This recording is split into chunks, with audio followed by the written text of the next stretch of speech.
Hey guys, we're back again and we're going to finish talking about adaptations. So I've got my buddy with me and this is Tick. Yes, parents, I have a dog named Tick, but this is Tick and he is a German Short-Haired Pointer. You guys saw last week in the Flipgrid video all about my dogs.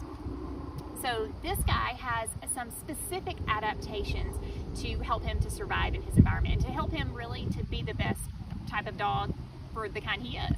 So he is a hunting dog, and first off, he has one adaptation of he's got these floppy ears. The reason that his ears are floppy is to be able to protect his ears from any type of debris, like grass, seeds, things like that, that might get into his ears while he's in the field or while he's in the woods. Another adaptation that he has are the fact that he has very skinny, long legs. These skinny, long legs help him to run super fast, believe me. I think he could beat Mr. Breakfast in a race. The next adaptation that he has are, let's see if he'll hold them up for you guys. He has webbed toes. So his webbed feet help him to be able to swim amazing. Bailey is the same type of dog, and so she has the same adaptations, even though her coloring is different. That's another type of adaptation that they both have that's different. Tick's coloring blends in better whenever he is in an open field that might be full of just different types of grasses. Bailey's, her camouflage works better for her whenever she's in the deep woods because you pretty much can't see her at all. Now, their webbed toes help them to adapt when they're in the water. Now, Tick doesn't live in the water. He probably would love to. Right now, he's actually wet and I feel him. But there are animals that are adapted to be able to survive in the water all the time. Now, one of those animals, I actually have some right here. These are specific to down south, and this guy is what is known as southern lobster, crawfish, crayfish, depends on where you're coming from.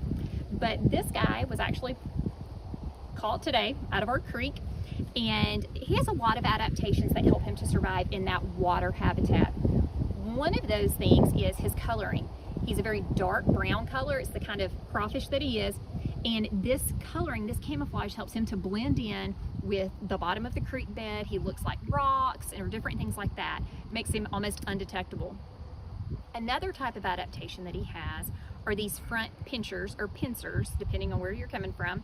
And these guys actually help to protect him. That's what he is, working his hardest to try to get those pincers to flip around and pinch me so I will drop him.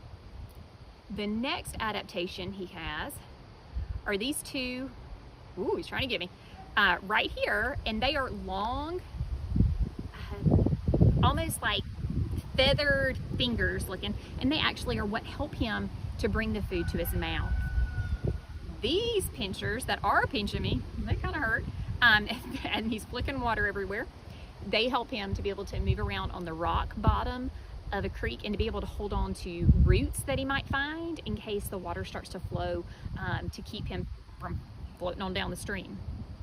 But probably one of the most important adaptations that a crawfish has is his tail, and we'll see if, and he's actually got it flipped up right now.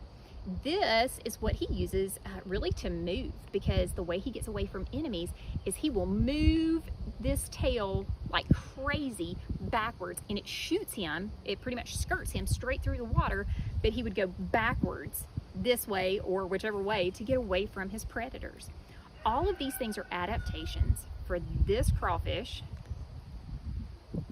that helps him to survive in his environment, keeps him safe. Now, he's not going to have the same adaptations that Tick has. This guy doesn't really live off of land. I'm about to put him back in the water because he's starting to dry out a little bit. Crawfish have adaptations for their environment.